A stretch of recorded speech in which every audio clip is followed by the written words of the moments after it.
बिस्मिल्लाहिर्रहमानिर्रहीम। इस बात को तो हम सब जानते हैं और मानते भी हैं कि हर शख्स ने मरना है। कुछ लोग मर गए, कुछ लोग शायद अभी भी इस वक्त भी कोई लोग दुनिया से जा रहे होंगे, कुछ लोग थोड़ी देर बाद भी चले जाएंगे। एक दिन हमने भी चले जाना है। क़यामत दूर है, रिवायात में भी आया कि क़यामत दूर है, लेकिन उसकी दूरी जो है वो हमारी निस्बत से दूरी है। वरना जब किसी ने रसूल खुदा हज़रत मोहम्मद मुस्तफ़ा सल्लल्लाहु अलैहि वसल्लम रसूल खुदा से पूछा कि क़यामत कितनी दूर है, रसूल खुदा ने दो उंगलियों को मिला के कहा कि जितनी ये दो उंगलियां आपस में दूर हैं, क़यामत इतनी दूर है। यानी गोया क़यामत हमें लगता है दूर है, दूर नहीं है, लेकिन बरज़ख जो है वो दूर नहीं है। मौत हमारी देर से नहीं होनी है, हमारी मौत होनी है। बहरहाल क़यामत जब आएगी सब उठाए जाएंगे कब्र से, लेकिन जब इंसान मर जाता है तो दूसरे आलम में चला जाता है। ये जो आलम है, जो मरने के बाद का आलम है, इंसान ज़ाहिरी तौर पर तो कब्र में दफनाता है, लेकिन कब्र एक निमाद है, एक जगह है, एक निशान है। असल में वो आलम जो है वो आलम बरज़ख है। बदन आप यहाँ दफनाएं, बदन तो कुछ अरसे रहता है, खाक में मिल जाता है क्योंकि खाक से आया है। रूह कहाँ जाती है? रूह जहाँ जाती है सारी जो है वो मेहनत उसी की है। और अहले बैत अलैहिस्सलातु वस्सलाम ने अल्लाहुम्मा सल्ली अला मुहम्मद व आले मुहम्मद कहा कि हम शफाअत करेंगे तुम्हारी, मगर हम क़यामत में तुम्हारी शफाअत करेंगे। बरज़ख में शफाअत नहीं है। बरज़ख जो आप अमल कर रहे हैं, बरज़ख वही है। अब ये कि बहरहाल क्योंकि बहुत ज़रूरी है इज़्ज़ान मोहतरम आज के दौर में इन बातों को समझना, क्योंकि हम मादे में यानी दुनिया में इतने ज़्यादा घुस गए हैं, इतनी ज़्यादा दुनिया हमारे अंदर आ गई है कि हम भूल गए हैं। हम रोज़ दफना भी रहे होते हैं लोगों को, लेकिन ये भूल जाते हैं कि हमने भी एक दिन जाना है यहाँ। तो जहाँ हमने जाना है, जिस जगह हमने रहना है और क़यामत तक रहना है, क़यामत से पहले हमने वहीं रहना है, तो वहाँ के लिए क्या इंतज़ाम करके हम जा रहे हैं। यहाँ आप बाज़ औक़ात मिसाल के तौर पर आप पहले पिंडी में रहते थे, फिर आपने बोला मैंने कहीं ज़मीन ख़रीदी है, प्लॉट लिया है, तो फिर आप कहते हैं कि भाई वहाँ शिफ्ट होंगे, चलो अच्छा घर बनाऊँ, अपने हिसाब से बनाऊँ, आहिस्ता आहिस्ता बनाऊँ। क्यों? दरवाजे अच्छे हों, नल अच्छे हों। क्यों? वो भाई रहना है, एक ही दफ़ा अच्छा बनाऊँ, फिर बार बार तो नहीं तोड़ेगा आदमी। तो आप इतनी मेहनत करते हैं, लकड़ी फलानी हो, फलानी जगह हो। बहरहाल जो लोग एक्सपर्ट हैं इन चीज़ों के वो बेहतर जानते हैं। क्यों? क्योंकि वहाँ आप कहते हैं कि मैंने वहाँ रहना है।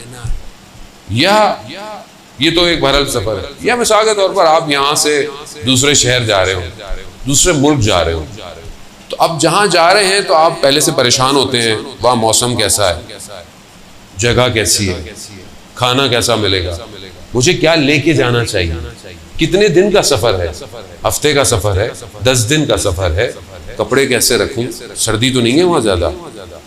ये सारी चीज़ें क्यों करते हैं? क्योंकि अगर आप नहीं करेंगे तो आप कैसे रहेंगे वहाँ। ये अक्ल इंसान की कहती है कि भाई इंसान तैयारी करके जाए। तो जहाँ हमने रहना है इतने अरसे पता ही नहीं है। हज़रत आदम से लोग जो इंतकाल कर गए अभी तक बरज़ख में है।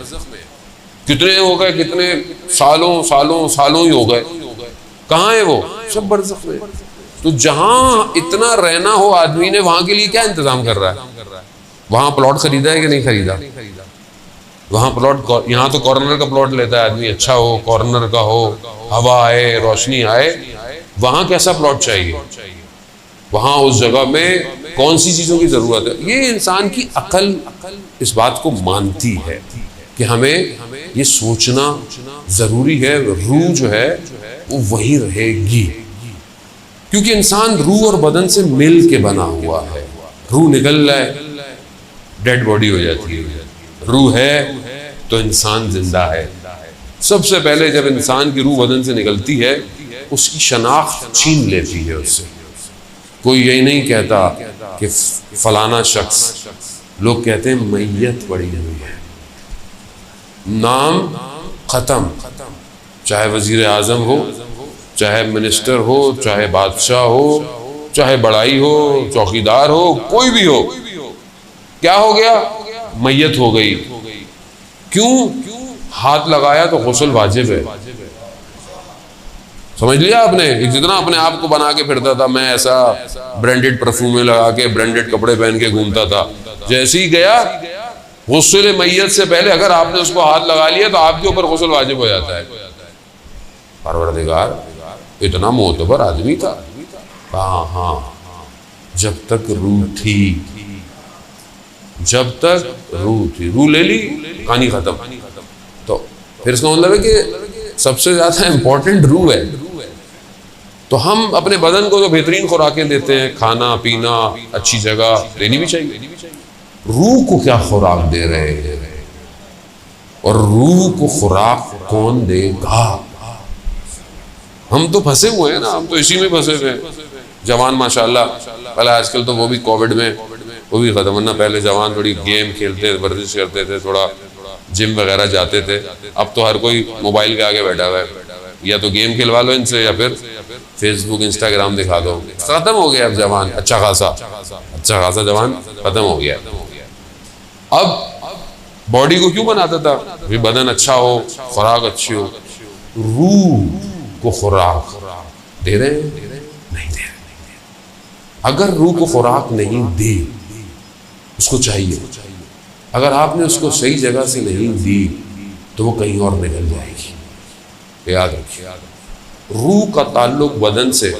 अगर आपने बरज़ख को ट्राई करना है जिंदगी में, तो जब आप सोते हैं रूह चली जाती है कहीं, लेकिन ताल्लुक को छोड़ती नहीं है, बदन से ताल्लुक रखता है। जैसे ही झटका मारता है आंख खुल जाती है। क्यों? ताल्लुक होता है। अगर हमेशा निकल जाए तो बस बंदा मर जाता है। और आप देखते हैं कभी आप यहाँ हैं, कभी आप वहाँ हैं, इल्यूजन सा है, नजर नहीं आ रहा है। क्यों? कैसे आप अचानक कभी इधर कभी उधर, कभी अच्छी जगहों पे होते हैं, ज़ियारत कर रहे होते हैं, कभी कहीं होते हैं, कभी अपने आबाई जगह चले जाते हैं, कभी बचपन में चले जाते हैं। कैसे? क्योंकि रूह को टाइम और स्पेस नहीं होता, वो कहीं भी जा सकती है। आलम बरज़ख ऐसे ही है। आलम बरज़ख ऐसा नहीं है, उसका मीडियम कोई और है। बहरहाल थोड़ी सी मुश्किल बातें हैं, लेकिन बहरहाल सुननी तो है बहरहाल अभी, क्योंकि जाना तो है वहाँ ना, कहीं ना एक दिन तो जाना ही है वहाँ पे। तो ये ना वहाँ जाके बोले ले इतने सारे मौलाना आते थे, किसी ने बताया ही नहीं हमें। तो मैंने कहा चलो एक दफ़ा बता दो। अज़्ज़ान व सलवात भेजते मोहम्मद वाले मोहम्मद।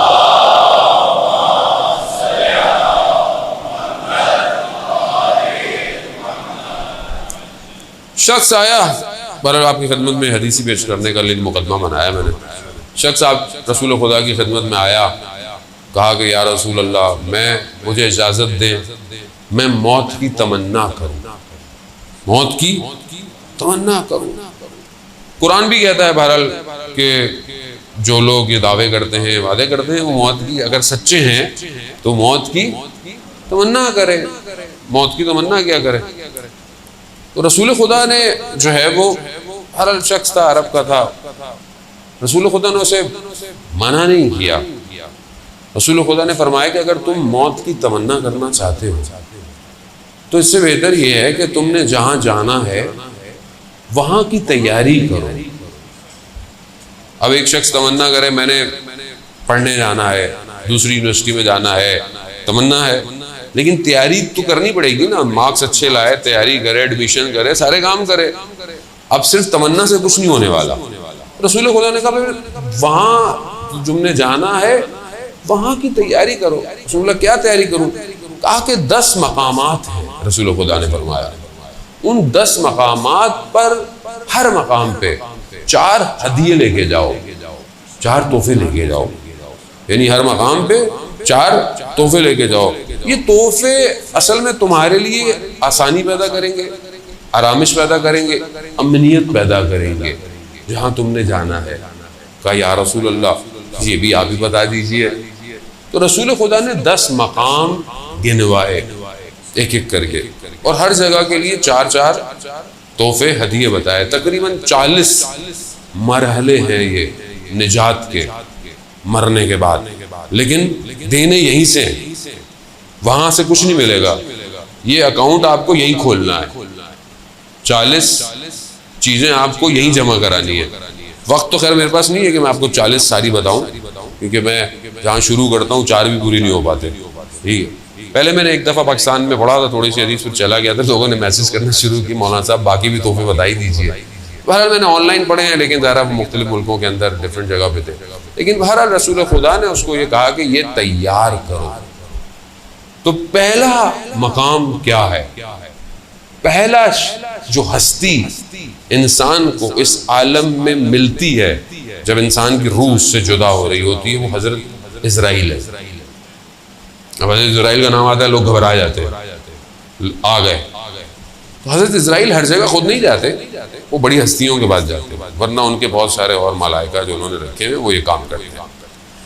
पहली हस्ती वो है जो आपको ट्रांजिशन कराती है, यानी मैटर से, मादे से आपको एग्जिट देती है, वो हजरत इजराइल अलैहिस्सलाम। अब वो हस्ती है जो सबसे पहले आपको फेस करनी है। जो शख्स पहले एंट्री पे खड़ा हो, जैसे आजकल एयरपोर्ट जाएं तो बाहर खड़ी होती है ASF वाले कि कोविड का टेस्ट दिखाएंगे तो फिर अंदर जाएंगे एयरपोर्ट के, वरना आप अंदर ही नहीं जा रहे। बोर्डिंग पास तो दूर की बात, इमिग्रेशन दूर की बात, एंट्री बंद है। तो आपको हजरत इजराइल को भी वैक्सीनेशन कार्ड दिखाना है। अब वो क्या है? ये आसान मरहला नहीं है, ये रूह का बदन से निकलना रिवायात कहती है सख्त तरीन मरहला है। रिवायत कहती है जैसे इंसान के बदन में सैकड़ों की तादाद में तलवार के नोके जो हैं वो बदन में चुप रही हों, रूह ऐसे निकलती है, ऐसे निकलती है। अगर हम चाहते हैं कि हमारी रूह आराम से निकले तो रिवायात में है कि माह रजब के आखिरी रोजे रखो, आखिरी रोजे जो हैं माह रजब के, ताकि तुम्हारे बदन से रूह बहुत आराम से निकले। ऐसा नहीं, खूब ज़ाहिर हर चीज़ का हल तो बताया है। अब जब ये रूह निकलने का आता है तो हज़रत जिब्राइल ज़ाहिर आ जाते हैं और इंसान को लेके चले रूह को निकाल देते हैं। आयतुल्लाह कुमशई फरमाते थे मुफस्सिर कुरान के रूह मुजर्रद है, दूसरा आलम है, बदन मादा है इस आलम का। जब रूह निकलती है ना तो ये बदन निकलने नहीं देता। रूह ऊपर जाना चाहती है, बदन नीचे खींचता है और ये कशमकश तकलीफ देती है, तकलीफ देती है। वो कहते हैं जितना तुम दुनिया में डूबे रहोगे, मरते वक्त ये रूह को खींचेगा। और ये अमल इतना लंबा चलता है कि जो इंसान की ज्यादा ख्वाहिश होती है उस तरफ रूह को खींचा जाता है, और ये तकलीफ दे अमल होता है, खींचता है यार।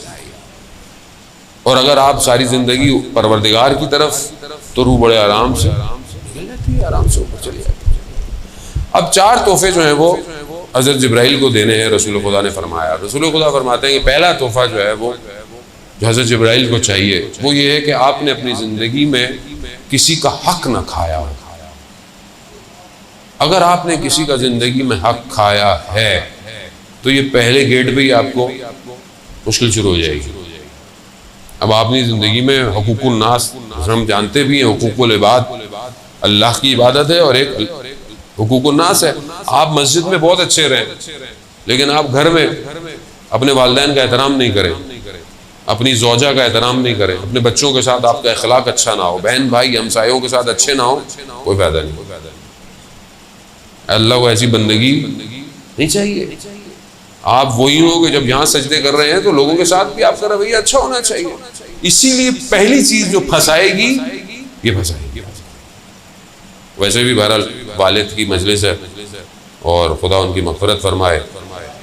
माँ बाप के लिए कुरान ने जो इस्तेमाल किया लफ्ज कुरान में है कि वालिदैन के आगे उफ उफ नहीं करो।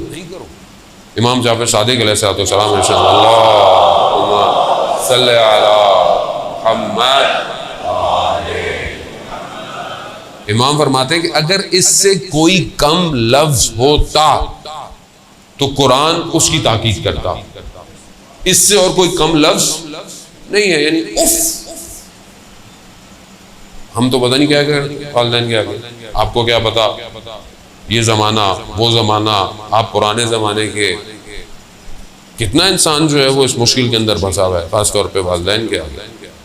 जबकि रिवायत है खुद हज़रत मोहम्मद मुस्तफ़ा सल्लल्लाहु अलैहि वसल्लम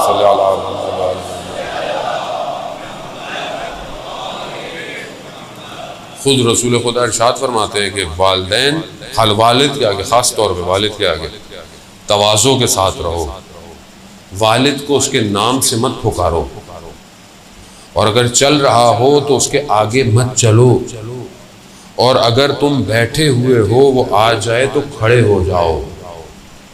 ये रिवायात है, वालिद का एहतराम है। चाहे वो 10 दफ़ा कमरे में आए, 10 दफ़ा खड़े हो। तो उसने तुम्हें उंगली पकड़ के चलना सिखाया है, तुम चल नहीं सकते थे, उसने तुम्हारी उंगली पकड़ी है। आज जब चलने लगे हो तो आज तुम उसको सिखा रहे हो। ठीक है, ज़माना चेंज हो गया है, ठीक है चीज़ें, मगर एहतराम खूब। ये हुकूकुल इबाद है, ये पहली चीज़ जो घर के अपने अंदर है। फिर इस तरह माँ का एहतराम है। तो अज़ीज़ान मोहतरम, अब इंसान दुनिया में किस तरह रह रहा है। गुजर गया बराबर में से, किसी की गाड़ी पे निशान लगा दिया, चलते हुए में गाड़ी खड़ी हुई थी, आप गुजर गए, निशान लग गया, आपने बोले जल्दी जल्दी निकल जाओ, पता नहीं चले। क़यामत में ये निशान फंसा देगा, फंस जाएंगे। वो शख्स आएगा, बोलेगा इसका जो नुकसान किया था मुझे दो। अब आप वहाँ कहाँ से देंगे, वहाँ क्रेडिट कार्ड थोड़ी चलेगा, वहाँ फंस जाएंगे। शख्स नजफ में रहता था, किसी को कर्ज दिया हुआ था, पैसे वापस नहीं करता था, तो उसको किसी ने कहा कि ये जो जिसने आपके पैसे लिए हुए हैं ये फलाने आलिम के दर्स में जाता है, तो आप उन आलिम से रिक्वेस्ट करें तो शायद वो इनको तज़क्कुर दे तो ये आपको पैसे वापस कर देगा। चले गए, उनसे रिक्वेस्ट की, वो दर्स दे रहे थे। उन्होंने कहा कि जब मैं दर्स तालीम सीखने से पहले मेरी दुकान थी, एक दिन एक यहूदी मेरी दुकान पे आया, उसका कुछ एक धर्म बचता था, तो मैंने कहा बाद में ले लेना। उसने कहा नहीं मुझे अभी चाहिए, मेरे पास नहीं था। मैंने कहा बाद में ले लेना, मैं बाद में दे दूंगा। कहा नहीं मुझे अभी चाहिए, अभी चाहिए। खुलासा वो चला गया। कहते मैं एक दिन सो रहा था, मैंने ख्वाब में देखा कि क़यामत का दिन है और सिरात पे से मुझे लेके जा रहा है मलाइका, और एकदम आग है एक तरफ, बाहर निकला और मुझे कहता है कि मेरा एक धर्म वापस करो। मैंने कहा कि मैं यहाँ कहाँ से तुम्हें एक धर्म वापस करूँ। मैंने मलाइकों को कहा कि इसको आप हटाएं। कहा ये मामला दुनिया में तय करके आना था, हम नहीं हटा सकते इसको, दुनिया का मामला है। हाँ मैंने बहुत कोशिश की मगर नहीं माना। उसने कहा भाई एक शर्त है, ये जो मैं आग में मेरी उंगली जल रही है ना, ये मैं तुम्हारे सीने में लगाना चाहता हूँ। अब क्या करता वो, उसके पास ऑप्शन ही कोई नहीं था। उसने लगाओ, जैसे उसने लगाई सीने में सुराख हो गया जलता हुआ। जब ये उठा एकदम तो उसने देखा इसके सीने में स्याह दाग है, और उसने दर्स में खोल के दिखाया कि ये वो एक धर्म है।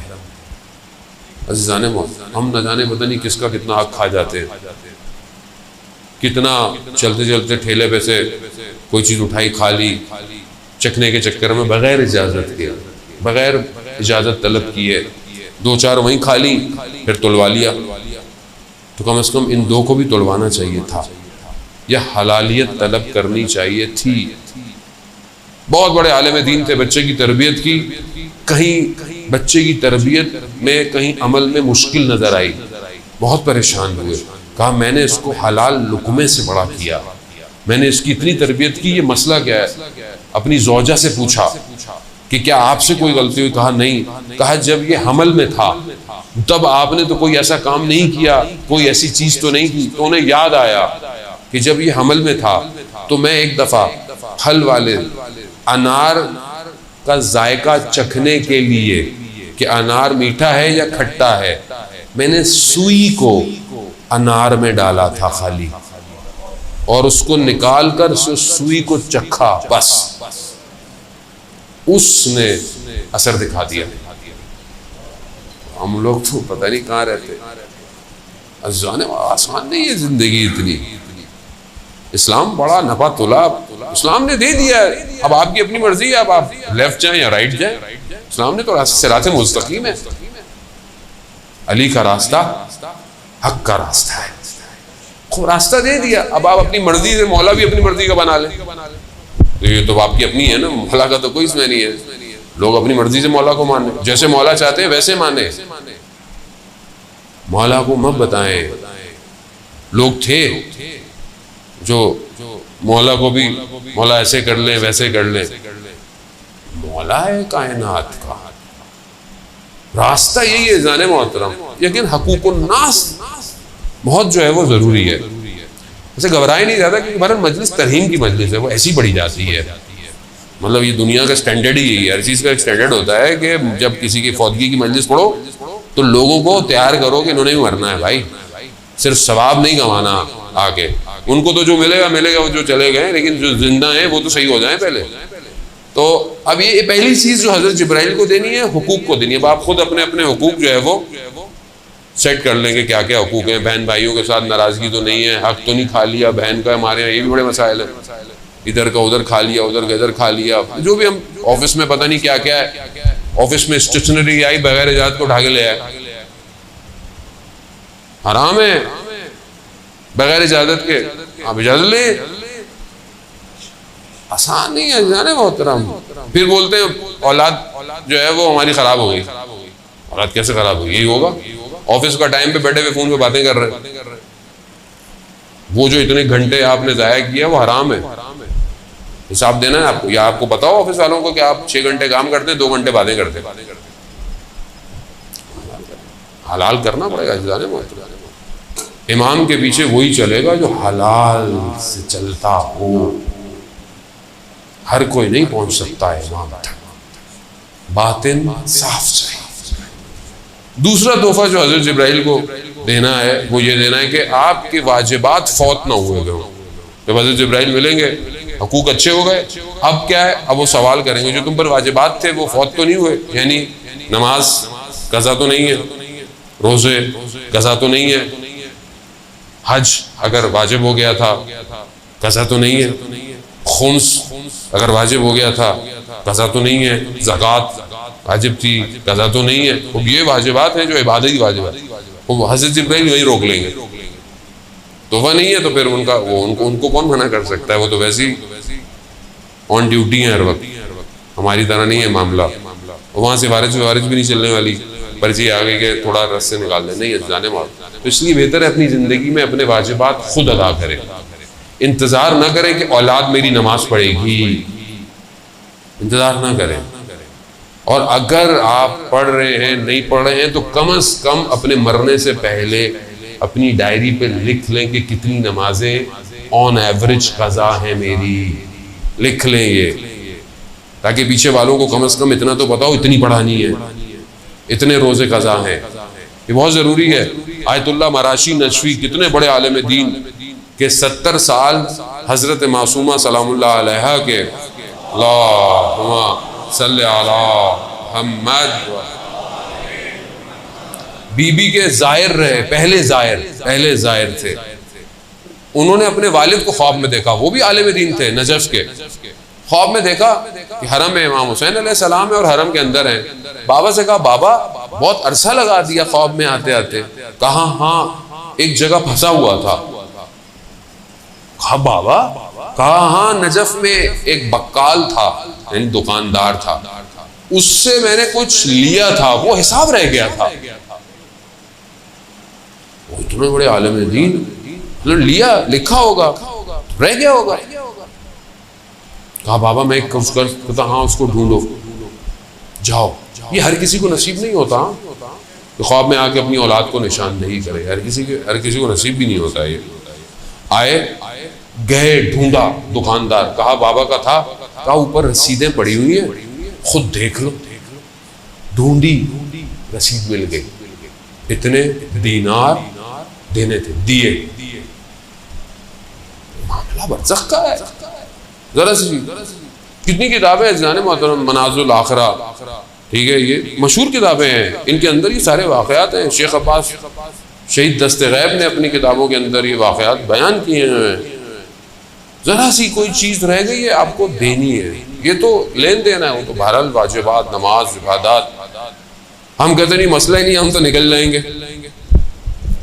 एक नमाज का मैं आपसे सवाल पूछना शुरू कर दूं ना, आप घबरा जाएंगे, वो तो ऊपर वाला है। अच्छा, ये सवाल आपसे नहीं, मुझसे भी पूछा जाएगा, सबसे पूछा जाएगा। तुमने नमाज पढ़ी फलाने दिन, तुम 14 साल में वाजिब बालिग हो गए थे, 14 साल में, 15 साल में बालिग हो जाता है आदमी इसी रेंज में। तुमने नमाजें देर से क्यों पढ़ना शुरू की? और जब वाजिब हो गया था तुम पर, तो तुमने पहली नमाज जो पढ़ी थी उसकी किरत तुम्हारी ठीक नहीं थी। तुम नमाज पढ़ रहे थे, तुम्हारा ध्यान कहाँ था? तुमने फलाने दिन ये किया, तुमने वाजिब हो गया ना। अब तो बेटी 9 साल में वाजिब हो जाती है, पर्दा वाजिब है उसके ऊपर 9 साल में। हमारे यहाँ नहीं, अभी तो बच्ची है, अभी तो बच्ची नहीं है। महरम ना महरम सिखाएं, 9-7 साल में सिखाएं उसे। 7 साल की बच्ची को महरम ना महरम सिखा दें। ये कजन तुम्हारा महरम नहीं है, ये ना महरम है तुम्हारा। इस्लाम पूरी कुरान की आयतें आपको बता रही है महरम ना महरम। आप अपनी बच्ची को 7 साल से सिखाएं ताकि 9 साल तक वो अलर्ट हो जाए, उसे पता है किसके आगे हिजाब में आना है, किसके आगे हिजाब में नहीं आना, घर के अंदर किससे बात कितनी करनी है। इस्लाम है जाने मोहतरम। खुदा जानता है कि इस हीरे को कैसे छुपा के रखना है, खुदा बेहतर जानता है। इसीलिए तो जब रसूल खुदा ने मस्जिद के अंदर ये सवाल किया कि खातून के लिए सबसे बेहतरीन काम क्या है, सबसे पूछा, किसी ने जवाब नहीं दिया। हजरत अली ने भी सुना, हजरत अली घर गए और जाकर सैयदतुन निसाइल आलमीन से हजरत फातिमा सलामुल्लाह अलैहा, अल्लाहुम्मा सल्ली अला मुहम्मद व आले मुहम्मद, बीबी से जाके पूछा कि आपके नजदीक खवातीन के लिए बेहतरीन अमल क्या है? तो बीबी इरशाद फरमाती है, एक खातून के लिए सबसे बेहतर यह है कि उसे कोई मर्द ना देखे और वो भी किसी मर्द को ना देखे। जाकर जब मौला ने जाकर रसूल की खिदमत बताया कि कहा अली, ये पहले तो आपने नहीं बताया, कहा मैं आपकी बेटी से पूछ के आया, कहा यही बेहतरीन है। खूब सिखाएं, वाजिबात है ये। रजब अली खयात जो बहुत बड़े आरिफ थे, सड़क पे जा रहे थे अपने बेटे के साथ, तो एक खातून जो बेहिजाब थी, बाल उसके खुले हुए थे, तो ये उसको देख रहे थे। तो कहा बाबा आप हमें मना करते ना महरम को नहीं देखे, आप इसको देख रहे। कहा जो मैं देख रहा हूं तुम्हें नजर नहीं आएगा। कहा क्या? कहा ये अपने साथ आग लेके जा रही है। ना महरम औरत, बाल खुले हुए, बदन नुमाया, आजकल जो हमारे आम हो गया है। कहा ये जो जा रही है सड़क पे, ये आग जहन्नुम की अपने साथ लेके जा रही है। जो इसको देखता है वो भी इसी आग में चला जाता है। अब आप देख लो क्या आदमी कहाँ आग के अंदर घूम रहा है सुबह शाम। सारे जब आप तरबियत नहीं करेंगे यही होगा। तो ये जरूरी है कि आप अपनी वाजिबात, नमाज अपने टाइम पर, अपने रोजे, ये सब जो है वो खुद कर ले। और जो अगर खुदा ना खास्ता अल्लाह की मसलियत है, हक है, अगर आपके वालिदैन दुनिया से चले गए हैं तो आप उनके लिए पहली फुर्सत में उनके इस काम को अंजाम दें। खुद नहीं दे सकते, किसी को हदिया दे के काम को करवाएं, क्योंकि वो फंसे हुए हैं उन मराहिल में। तीसरी चीज़ जो हज़रत जिब्राइल को हदिया देनी है वो ये देनी है कि इंसान लक़ा अल्लाह, खुदा से मुलाकात चाहता हो, खुदा से मिलना चाहता। अब जैसे हम बाज़ औक़ात किसी से मिलना चाहते हैं, जैसे हमें लोग मौलाना साहब आपसे मिलना है, वो बहुत दिन से कोशिश करता है, अच्छी बात है। हम भी चाहते हैं कि हम अपने उस्तादों से मिलना चाहते हैं कि वो वक्त देते हैं, थोड़ी देर बैठ जाएं, बात कर लें। हर शख्स किसी से मोहब्बत करता है, किसी को पसंद करता है, मिलना चाहता है। क्या हम खुदा से मिलना चाहते हैं? आज तक हमने सोचा कि हम खुदा से मुलाकात हो। अब आप सोचेंगे कि खुदा तो बदन थोड़ी है, कोई खुदा बदन नहीं है, खुदा जगह में नहीं आता। लेकिन लक़ा अल्लाह, खुदा की तरफ बढ़ना, खुदा का कुर्ब हासिल करना। खुदा तो करीब है हमारे शहरक से भी ज़्यादा, लेकिन हम करीब हैं उसके? क्या अभी मैं रात की तन्हाई में बैठकर गिरिया किया, खुदा तेरी मोहब्बत में मैं तुझ तक पहुंचना चाहता हूँ, खताकार हूँ परवरदिगार, गलतियां करता हूँ, गुनाह करता हूँ, मगर तेरा बंदा हूँ परवरदिगार, कहाँ जाऊँ मैं? सारे दरवाजे बंद हो जाएं, तेरा दरवाजा तो हमेशा खुला रहता है। तेरा दरवाजा मस्जिद, इमाम बारगाह, चर्च, मंदिर नहीं है। तेरा दरवाजा तो हर वक्त खुला रहता है परवरदिगार। इसलिए इमाम अली अलैहिस्सलाम इरशाद फरमाते हैं, अल्लाहुम्मा सल्ले अला मुहम्मद। इमाम फरमाते हैं कि परवरदिगार, जन्नत में मैं रहूंगा तो मुझे खुशी होगी, लेकिन जब मैं मस्जिद में होता हूँ परवरदिगार, तो मैं तेरी खुशी के लिए मस्जिद में बैठता हूँ। यानी जहाँ खुदा खुश हो वो हम कितना काम करते हैं। हम एक दूसरे की खुशी के लिए काम करते हैं, रिश्तेदार खुश हो जाएं, फलाना खुश हो जाए, फलाना राजी हो जाए। कभी हमें अल्लाह की खुशी के लिए काम किया? कोई अच्छा काम कर ले, किसी को पता ही नहीं चला। नेकी ऐसे करो कि तुम्हारे बाएं हाथ को खबर ना हो अगर दाएं हाथ से की है, लेकिन हम समा ही नहीं पाते। कोई काम हमसे हो जाए, हम तो मोहल्ले को ना बताएं, और जब तक तो फेसबुक पे स्टेटस ना डालें आजकल, तो पता कैसे चलेगा कि नेकी की है हमने। अल्लाह के लिए क्या करते हैं आप, मुझे बताएं। बोला मैंने नमाज पढ़ता हूँ, मैं नमाज पढ़ता हूँ। हजरत मूसा से भी सवाल हुआ था, परवरदिगार ने कहा कि ए मूसा हमारे लिए क्या है? कहा परवरदिगार नमाज है, इबादत है। कहा नहीं, वो तो तुम अपने लिए पढ़ते हो, हमारे लिए क्या है? क्या है? पूरा दिन 24 घंटे में अल्लाह के लिए क्या है? तो सोचें जाने मौत, ये सारी कायनात बनी किस लिए? किस लिए 1,24,000 भेजे? किस लिए 12 इमाम भेजे? किस लिए? उसके लिए। इमाम हुसैन अलैहिस्सलाम ने कुर्बानी किसके लिए दी? ला इलाहा इल्लल्लाह। ये कहाँ है जिंदगी में? लक़ा अल्लाह कहाँ है? आयतुल्लाह क़ाज़ी रिज़वानुल्लाह ताला अलैह के बेटे बताते हैं कि आखिरी अय्याम में बाबा को इतनी प्यास लगती थी, अतश अतश अतश करते रहते थे। हम बर्फ डाल के पानी उनको देते थे, पीते थे, मगर उनकी प्यास नहीं बुझती थी। उनका सीना स्याह हो चुका था। कौन सी प्यास थी? कहा लक़ा अल्लाह की प्यास थी, खुदा से मुलाकात की प्यास थी। इतना सर सजदे में होता था कि कोई आता था, खड़ा होके वापस चला जाता था, सर सजदे से नहीं हटता था। इतना अपने वजूद में खुदा के कुर्ब के लिए तड़पते रहते थे। कहाँ से मिला? सब अहले बैत। जिसको ये दे दे, आप कैसे जाएंगे अल्लाह तक? बाबुल्लाह यही है, यदुल्लाह यही है, ऐनुल्लाह यही है, वजुल्लाह यही है। यहाँ आएंगे तो वहां जाएंगे। अब ये खुदा की मर्जी है, खुदा ने इन्हीं को दरवाजा बनाया, अभी आना है इधर से आओ, बाहर से नहीं आना है। इधर उधर से मैं एक्सेप्ट ही नहीं करता। वो कहते ज़ियारत जामे कबीरा जो 10वें इमाम से हमें तोहफा मिला है, मारिफत है, अहले बैत है, वो मारिफत इमाम है। ज़्यादा पढ़ दो तो वो बोली घबरा जाएगी, हम तो हल्का हाथ रखते हैं। ज़्यादा पढ़ दिए कि इमाम कहते कैसे हैं तो परेशान हो जाएगी पब्लिक। इमाम आसान नहीं है, रहमत मौसूला है परवरदिगार की तरफ से। ये सब हवाएं, फजाएं, ये बरकतें, ये नेकियां, फूलों का खिलना, सब इमाम के वजूद की वजह से।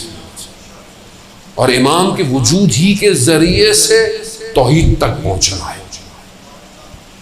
यही दीन है। दीन कोई सख्ती नहीं है, दीन आपसे को बहुत ज्यादा नहीं मांग रहा। बस ऐसे ही करो, बस जो भी रहो, मोची रहो या बादशाह रहो, अल्लाह के रहो, बंदे रहो, खुदा बंदगी चाहता है। ये लका अल्लाह अपने अंदर पैदा करें, खासतौर पर जो जवान है, माशाअल्लाह जवान है, तो आपको अल्लाह ने जवानी दी है। बुढ़ापे में तो तस्बीह हाथ में पकड़ ली और ये होता तो मेरा ऑप्शन नहीं है ना, अभी तो वो काम ही नहीं है। और वैसे नहीं खुदा न खास्ता बुजुर्ग बाएहतराम है, इबादत गुजार है पहले से, लेकिन जवानी में अगर रात को उठा और उसकी बारगाह में इस्तग़फ़ार किया और गिरिया किया, समंदर की मछलियाँ इस्तग़फ़ार करेंगी इंसान अगर उसकी। चौथी चीज़ जो हज़रत जिब्राइल को देनी है, आखिरी, वक्त भी बहुत तेज़ी से जो है वो आगे बढ़ गया, वो ये है कि मौत की तमन्ना करें। मौत से भागे नहीं, डरे नहीं मौत से, वो डर की चीज़ का जाना ही है। जैसे बच्चों ने एग्जाम्स की तैयारी की हो पूरा साल, वो नहीं कहता कि पेपर अभी हो कल हो, वो कहता हाँ कभी भी हो जाए, मैं हर वक्त रेडी हूँ। जिसने तैयारी नहीं की हुई है वो आखिरी टाइम तक 5 मिनट और दे दो, 5 मिनट और दे दो, 2 मिनट दे दो, 10 मिनट, अल्लाह करे कैंसिल हो जाए। कोविड है तो अल्लाह करे कोविड में इम्तिहान, कितने लोग पास हो गए कोविड में, अच्छे नंबरों से पास हो गए, घरों में बैठ के पेपर हल हो रहे। कंबाइंड स्टडी होती थी, अब कंबाइंड पेपर हल हो रहा है।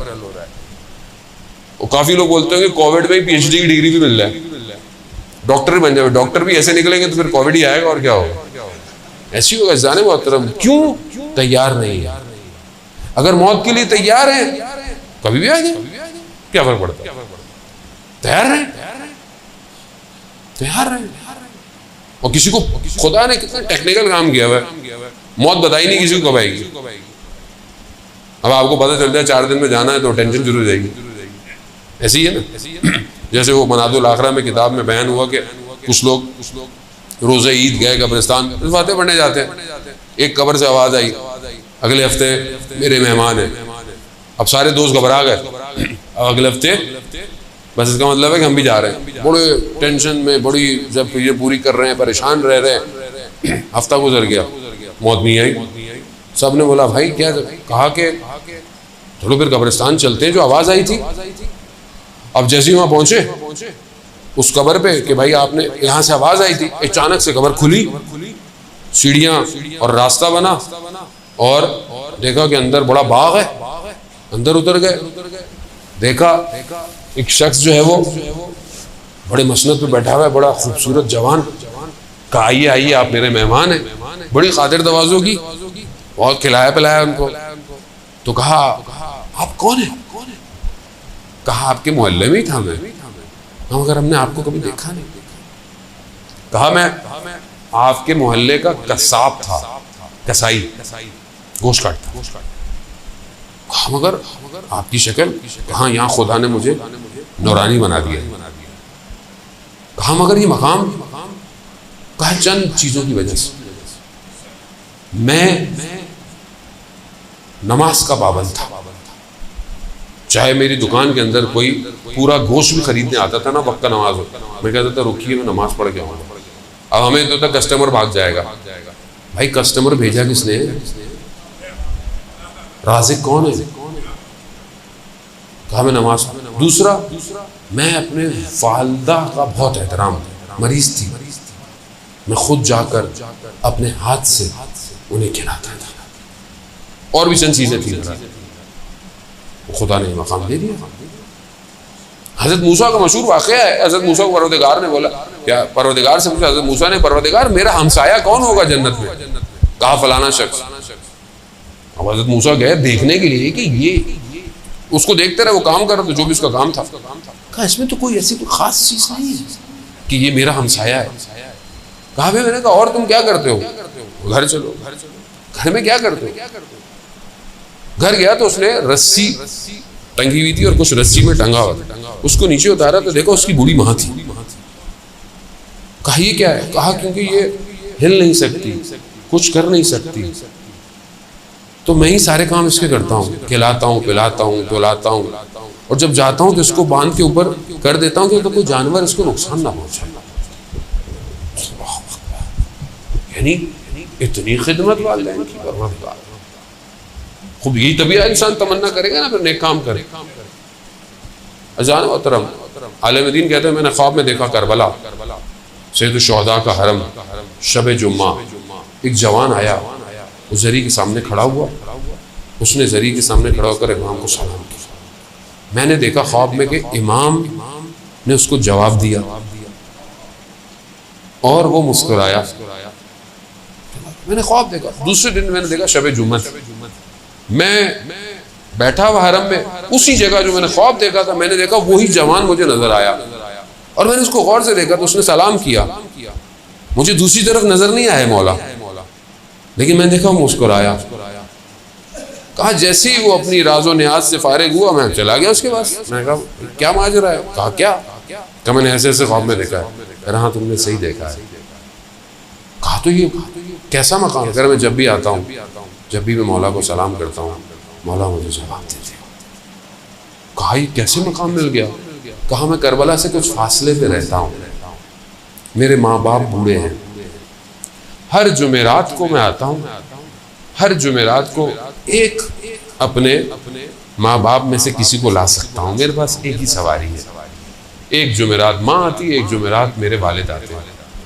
एक दफ़ा जब मैं वालिद को लेके आ रहा था, सख्त भी था, बारिश भी थी, मेरी वालदा ने कहा कि मेरा भी आज दिल चाह रहा है जाने का।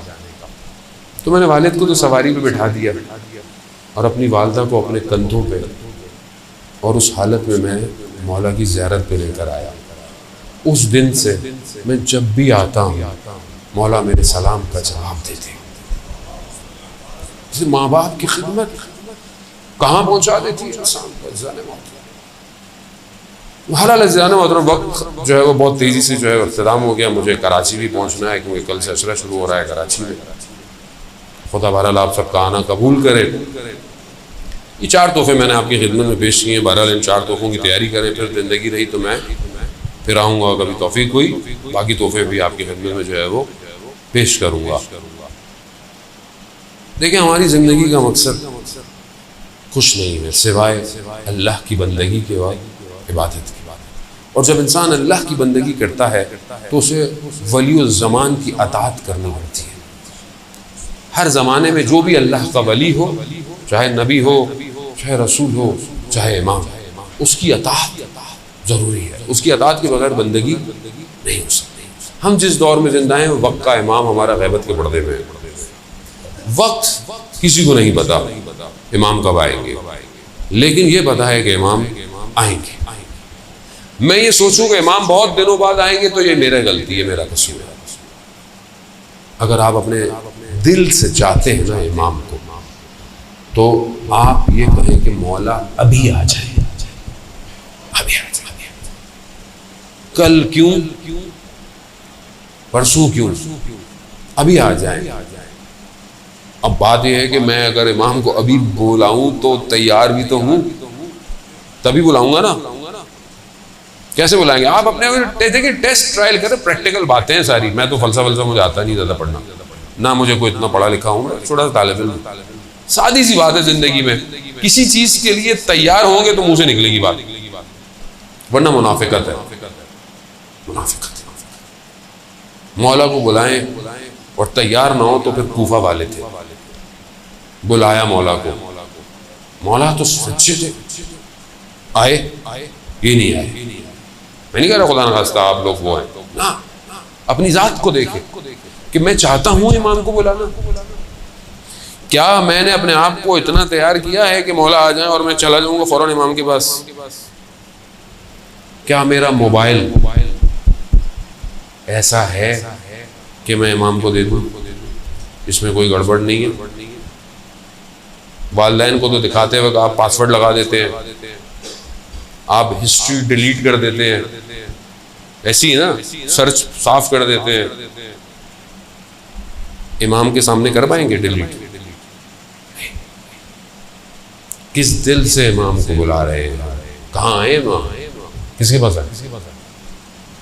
मेरा घर ऐसा है, मेरे घर में एहतराम है बुजुर्गों का, मेरे घर में गुनाह तो नहीं होता, कोई गानों की आवाज़ें तो नहीं आती,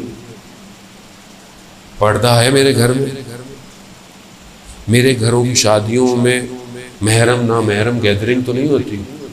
कहाँ बुलाएंगे इमाम? ऐसे जाने में जिंदगी थोड़ी सी है, वैसी थोड़ी सी है। वैसे आजकल कोरोना में पता ही नहीं चलता, बंदा जवान आदमी चला जाता है, जिंदगी का कोई बेहतर है, जितनी है इमाम को दे दे, इमाम के हवाले कर दे। उस्ताद दानिशमंद का मशहूर वाक़ा पढ़ते रहते हैं, उर्दू में भी ट्रांसलेट हुआ, मैंने भी कई दफ़ा पढ़ा। कहते हैं जवान के घर की बेल बजी, उसने देखा वो मॉनिटर वाली बेल थी, कैमरे वाली, तो देखा कि खूबसूरत जवान खड़ा हुआ है। हाँ कौन? कहा मैं इमाम हूँ। कहा मौला, कहा मैं तुम्हारे घर आना चाहता हूँ। कहा मौला अच्छा मुझे 5 मिनट दे। जल्दी जल्दी अपने घर की चीज़ें समेट रहा है, ऐसी चीज़ें जो इमाम ना देखें, चीज़ें समेट रहा है, छुपा रहा है। ये वो जितनी देर में बाहर निकला, इमाम गली के कोने पे थे और खुदा की बारगाह में कह रहे परवरदिगार गवाह रहना, मैंने सबकी बैलें बजाई हैं। कोई कहता है 2 मिनट, कोई कहता है 3 मिनट, कोई कहता है 5 मिनट, कोई मेरे लिए तैयार नहीं है। अलमिया नहीं है। अल्लाह ये अपना रसूल अल्लाह। मुहर्रम आ रहा है, जाने में असल वारिस वही है, असल आज़ादात वही। मैं आपने करबला सुनी है, इमाम करबला देखते हैं, देखते हैं। इमाम करबला को नहीं, इसलिए इमाम ज़ियारत नाइया में जो जुमले पढ़ते हैं वो आसान नहीं है। इमाम के सामने करबला होती है, इमाम देख रहे हैं करबला